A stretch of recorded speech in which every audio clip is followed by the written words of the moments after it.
Не, я знаю. Самые странные уровни каждой сложности.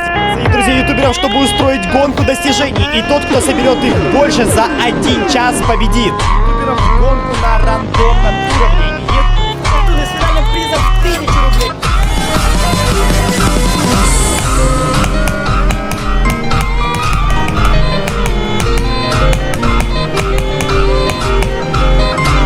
Да! Чтобы создать самый большой, также интересный уровень.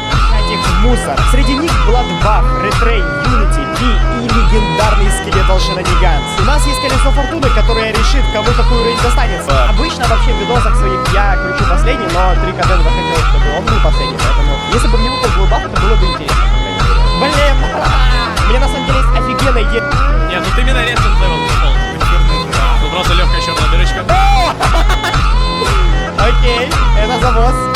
Легендарный арт. Интересно, что в конце будет. ГГ. Fire in the front.